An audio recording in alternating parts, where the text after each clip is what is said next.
Hey, good day. Welcome back to Mike's Diabetes World. Yeah, we're going to have to work on a little close-up shot today. Current blood sugar here is 8.1. Got back a bit, 8.1. Fully calibrated. I have just under 1 unit of insulin current. Have kind of a strong basal rate going for most of the night and a few corrections. I don't know, I think I'm going to have a correction coming up very shortly. But other than that, it was stable pretty much all night. Take a look back here, 7.5 before calibration. So it's all good. Yay. Time and range. Oops. Just give me a sec here. Time and range. Oh my, no. Couldn't have happened to a better guy. 100% time and range. That is what we're working towards. Ideally, all diabetics should be 100%. Physically, sometimes it's not possible.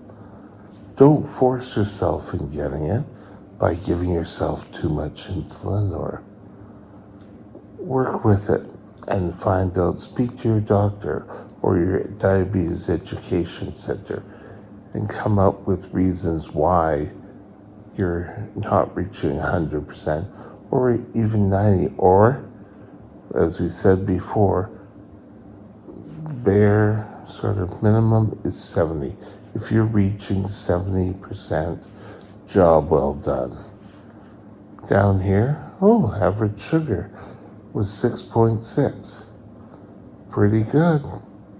All in all, a pretty good day. Today, I want to discuss glucose decisions.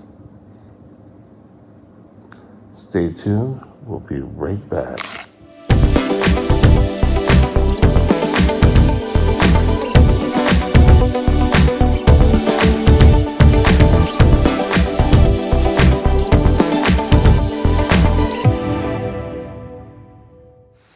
This channel is provided for informational purposes only. Contact your physician for any diagnostic or treatment plan. Glucose decisions. Now, this is basically what used to be called years ago sliding scale. If you're this much insulin, your blood sugar is this much, you take this much insulin. If it's more than that, you take that much insulin. If you went into the hospital for a high blood sugar, you were put on a sliding scale. The pump, in roundabout theory, it's a sliding scale. It's constantly giving you insulin based on what your blood sugars are. There, that's a little bit, I don't know. There's a green light over here you're supposed to look at, but it makes me look like I'm off in space.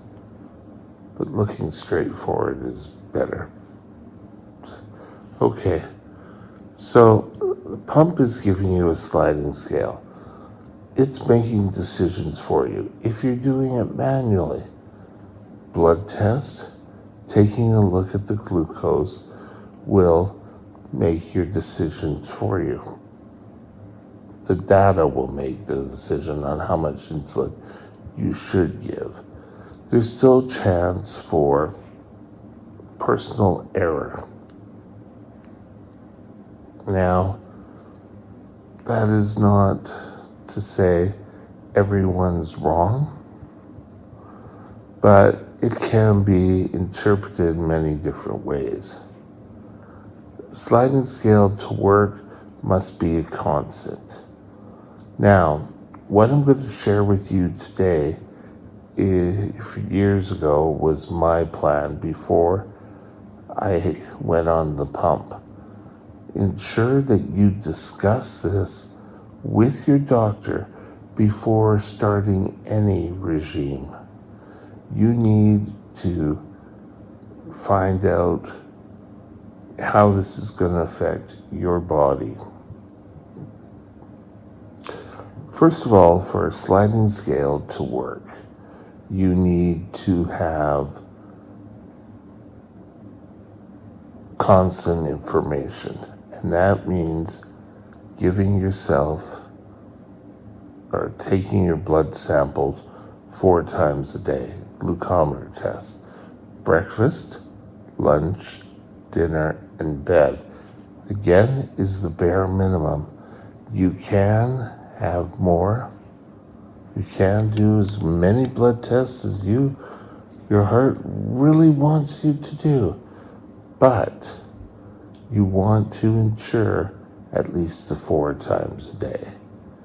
Type 2 diabetics have different regimes based on their doctors. Now, this doesn't matter if you're showing if you're high or if you're low. If your blood sugar is higher than the goal set, your endocrinologist should give you a number that if it goes over, this is when you start treating the highs. And you need to be high at least 3 days in a row. That knocks out, it's just a one-time mistake. I didn't do my blood test right. I had chocolate cake and didn't count for the carbs. There could be many different reasons why. Get that out of the way. But you can come up with the system. After the 3 days, you can increase. For me, it was by 2 units. That's all we could increase by. And then when you wait 3 more days, and you can do the exact same thing. And you increase it until you reach your optimum level. It's sort of fine-tuning your insulin dose. The lows, on the other hand, your doctor will also give you a low number.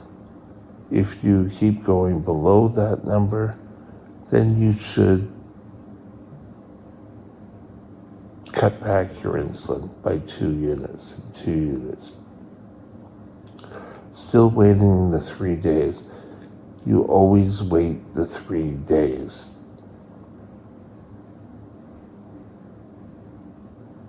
If you don't, you're just going to run into problems. You're correcting things that aren't really there.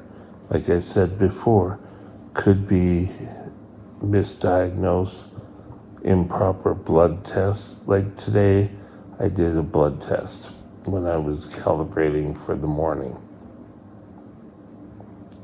And it showed 10. I'm not 10. So I got out the alcohol wipes. You shouldn't use it, but that's the only thing I had available. And I did a blood test. And it came down to 8. So it was pretty good. So you have to make sure, A, you're doing your blood test correctly. B, you're utilizing the information. If you're dropping low all the time and you've cut back your insulin and you're still getting lows, it may be time for you to go visit your endocrinologist. Now, visiting your endocrinologist may be physically getting up, driving, going to see them. Or it could be as simple as, hello? Talking to them on the phone or doing health checks. Personally, right now, with my diabetic nurse, I'm on one-on-one phone. and we will talk every couple of weeks for about 2 hours and making sure I am doing what I need to. I'm not really modifying too much of my insulin day to day. I could, I guess, but because I could go off on a tangent to blood sugars. What am I talking about? I'm talking changing anything with my blood sugars could cause me to go off in the deep end and end up back in the hospital. I've spent too much time of my life in the hospital with my diabetes. Don't want to keep doing it. I ended up at a facility because of certain things. You need to ensure that you do the best you can. Because of my labile diabetes, I'm not really following the scheme, but if I run into problems, I know I can call my endocrinologist, my diabetic nurse, anytime. Well, I wouldn't say anytime. If I run into real problems, emergency's the first stop.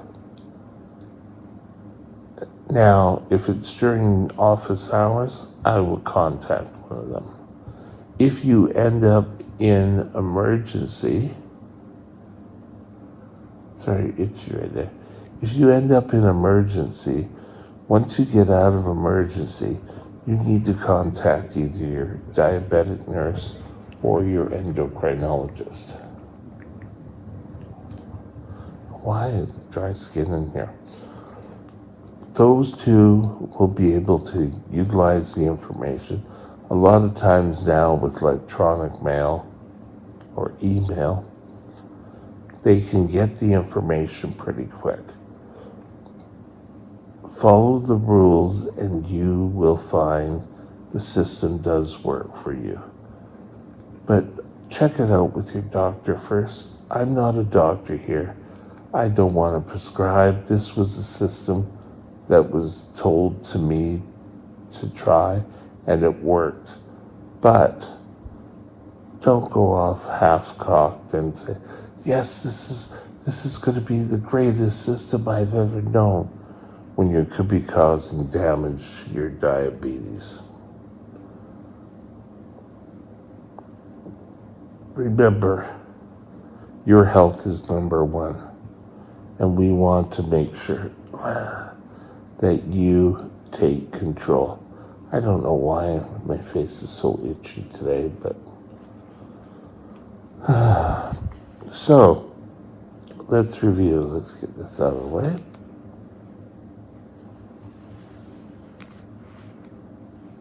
One, make informed decisions, meaning collect your data by utilizing your glucometer readings, but ensure that you are doing your glucometer readings correctly. We all go off and assume that we are doing our glucometer readings correctly. I got into that way of thinking, oh, I know how to do that. I don't need to come in for training. I know how to do that. Once you get out of that train of thought, when you go see your diabetic nurse, or if you don't have one, you should look into getting one. Talk to your endo and have them observe you do a blood test. I don't know today's.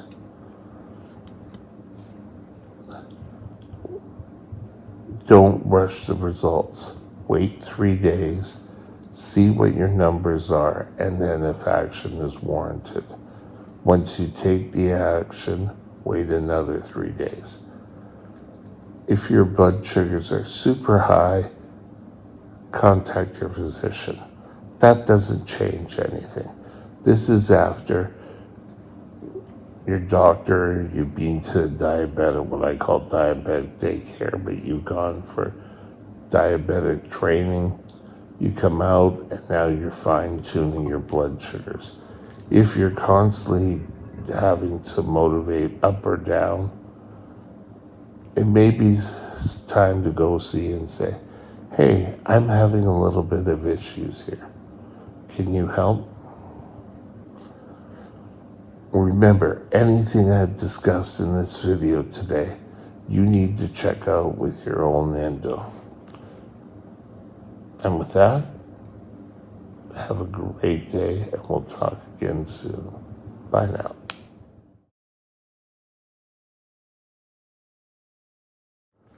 Okay, so now, tomorrow's topic. We're going to be taking a look at something new. And I don't mean something new for the site. I mean, what happens if you have to try some new treatment? How do you accept it? How do you make sure that it will work for you only if you follow the rules or not? Stay tuned and we'll see you tomorrow. My email is mikesdiabetesworld@gmail.com. mikesdiabetesworld@gmail.com.